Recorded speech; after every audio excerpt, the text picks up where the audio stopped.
CCM hoye! Dr. Samia safi! Mheshimiwa Mwenyekiti, mimi naitwa Ezekia Dibogo Wenje. Nilikuwa kwenye kile chama kilichokimbia uchaguzi. Nilikuwa mjumbe wa kamati kuu wa hicho chama. Mheshimiwa Mwenyekiti, juzi tulikuwa mkoa wa Rukwa na wewe. Ulipoanza kuzungumza, sisi wengine tulikaa pale pembeni tunasikiliza unachozungumza. Ulipoanza kusimulia historia yako, ulipoenda Sumbawanga mara ya kwanza, mimi nilikaa pale na kusikiliza. Ulisema ulienda Sumbawanga mara ya kwanza ukiwa unafanya kazi kwenye NGO. Ulienda umepanda basi. Ulienda kwenye kazi ya utafiti. Ukakaa Sumbawanga zaidi ya miezi mitatu ukiwa unafanya kazi. Ukasema ukiwa kule Sumbawanga unafanya kazi kama Mtanzania wa kawaida. Ulisema uliwahi kupanda na basi iliharibika ukiwa njiani unaenda huko Sumbawanga. Ukakutana na ndugu yako moja ni Mpemba. Alikuwa na duka. Ukawa unaenda dukani kwa Mpemba, unanunua mahitaji yako, unarudi unakokaa. Ninachotaka kusema, ile historia uliyosema ulipofika Sumbawanga, mimi kwangu ilikuwa ni funzo. Nikajua maisha ya mwanadamu, anayeamua hatima ya mwanadamu yote, sio mwanadamu yote hapa duniani, bali ni Mwenyezi Mungu peke yake. Sisi ya moyo. Yule Mpemba uliyekuwa naenda dukani kwake kuchukua vitu, nafikiri yeye kwenye maisha yake ulimwachia somo kubwa, kwa sababu hakujua kwamba yule mama aliyekuwa naenda kununua vitu pale atakuja kuwa rais wa Jamhuri ya Muungano wa Tanzania siku moja. Ninachosema, Watanzania mnaonisikiliza kutoka hapa Dar es Salaam mpaka Kigoma, hakuna kukata tamaa. Hata ukiondoka hapa unaenda kula ugali na mlenda na mwanao, muombe tu. Maisha yake hapo mkononi mwa Mungu, siku moja anaweza kawa Samia mwingine katika taifa letu. Mheshimiwa Mwenyekiti, duniani hapa kuna watu wanaitwa haters. Wao wapo, huwezi kuwakwepa. Wewe ulikuwa mbunge kule Zanzibar. Hakuna aliyeamini kwenye maisha yako kwamba siku moja utakuwa mbunge. Na inawezekana hata ulipokuwa mbunge bado walikuwa na mashaka kwamba je, ataweza kazi ya ubunge. Ukafanya ukamaliza. Ukawa waziri. Na inawezekana pia tulipokuwa waziri pia bado kuna wengine walikuwa na mashaka. Amepata kazi ya waziri, je, ataweza? Ukafanya Mheshimiwa Rais na rekodi zipo ukamaliza. Ikaja ukawa mama wa kwanza katika nchi yetu kuwa makamu wa rais. Hata hapo pia haters walikuwepo. Najua waliuliza, je, ataweza? Ukaweza. Ukatoka hapo. Leo kwa sababu Mungu ndiye anayeamua hatima ya kila mwanadamu, wewe ndio rais wa Jamhuri ya Muungano wa Tanzania. Mheshimiwa Mwenyekiti, nasema hivi, tumebakisha wiki moja kufika Oktoba 29. Najua kuna watu pia bado wana mashaka kwamba Oktoba 29 itakuwaje. Nawaambia wale matomaso, subirini muone ukuu wa Mungu. Mheshimiwa Dr. Samia Suluhu Hassan anaenda kupita kwa kura za kishindo. CCM hoye!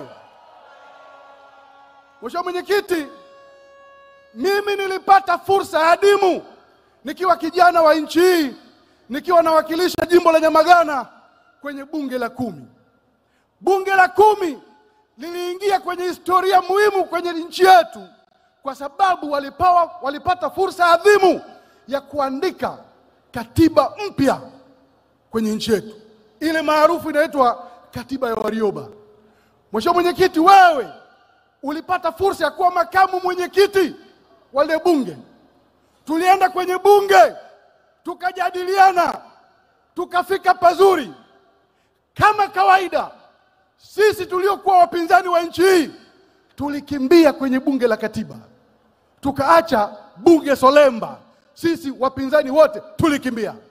Ninachojaribu kusema ni kwamba nimeona kwenye ilani ya Chama cha Mapinduzi, Mheshimiwa Rais, Mheshimiwa Mwenyekiti, kuna mchakato wa katiba mpya imewekwa kwenye ilani ya CCM. Lakini nawaambieni Watanzania mnaonisikiliza, waliochelewesha kupatikana kwa katiba mpya nchi hii ni sisi wapinzani, na mimi nikiwepo enzi hizo. Sisi ndio tulikimbia kwenye bunge la Warioba. Wakati mwingine unashindwa hata kuelewa hivi tunachotaka ni nini. Tulipokimbia kwenye bunge, tukarudi huko nje, tukaanza tena kelele kwamba tunataka katiba mpya. Katiba mpya tuliokimbia bunge, huko mchakato ukiendelea. Wapinzani wa nchi hii, sisi ndio tulichelewesha nchi hii kupata katiba mpya tulipokimbia kwenye bunge la Warioba. Mheshimiwa Mwenyekiti na Watanzania, naomba mnielewe. Iko hivi, leo chama nilichokuwepo mimi tulikimbia mchakato wa katiba bungeni. Leo tumekimbia uchaguzi, na mimi nawaambieni pasipo shaka yoyote, hata mchakato wa katiba mpya utakapoanza pia bado watakimbia. Asa mimi Wenje, kwa kukataa kuendelea kuwa kwenye hii treni ya kususasusa hivi imekuwa nongwa, shida iko wapi?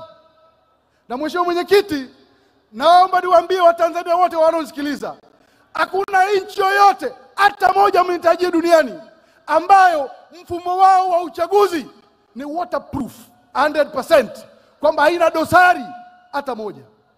Ngoja niwakumbushe, Marekani mwaka 2016 walifanya uchaguzi, malalamiko yalikuwepo. That is America.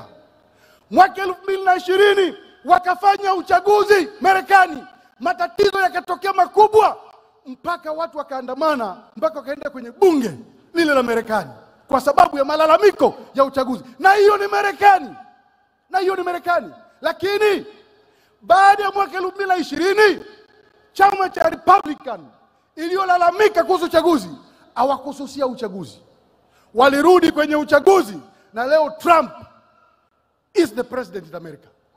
Nachojaribu kusema ni kwamba suluhu hapa haipatikani kwenye kukimbia uchaguzi. Hatuwezi tukapata suluhisho kwenye kukimbia uchaguzi. Na narudia tena, mamlaka ya nchi yetu hayapatikani mitaani. Mamlaka ya nchi yetu yanapatikana kwenye sanduku la kura, hii ambayo chama changu cha zamani imekimbia. Ndugu zangu, nataka nieleweke vizuri. Iko hivi, sisi ya moyo, sisi tukiwa huko, Mheshimiwa Rais alituita kwenye kitu kinaitwa maridhiano. Na Mheshimiwa Mwenyekiti, mimi nakushukuru sana. Ulipokuwa unazindua kampeni Kawe Dar es Salaam hapa, ulisema kwamba katika mambo utakayofanya kwa haraka, Watanzania wakikupa ridhaa wakakuchagua tena, ni kwamba utaleta watu pamoja kwenye meza ya mazungumzo, watu wasemezane ili tuende pamoja kama taifa. Hayo ni mambo ambayo tukiwa huko tulikuwa tunapiga kelele kila siku kwamba tunataka. Leo umekubali utafanya. Leo umekubali ipo kwenye ilani ya CCM mchakato wa katiba mpya. Huko hapo kuna marekebisho mengi yamefanyika kwenye sheria ya uchaguzi, lakini bado chama chetu cha zamani kilisusa kushiriki uchaguzi. Kwa mimi, ndugu zangu, nawaambia nyie watu wa Dar es Salaam, 80% ya vijana wa Dar es Salaam na wakazi wa Dar es Salaam, 80% angalau nyie mna WhatsApp. Nyie ndio mnakutana na mambo mengi kwenye mitandao yanayoandikwa na watu ambao wako Marekani, wengine si wako nchi gani, wengine wamepeleka vijana huko Nairobi wa Tanzania, wanafundishwa namna ya kuleta uchochezi kwenye taifa letu kupita mitandao ya kijamii. Sisi ya moyo, na mimi naomba niimbie dunia leo.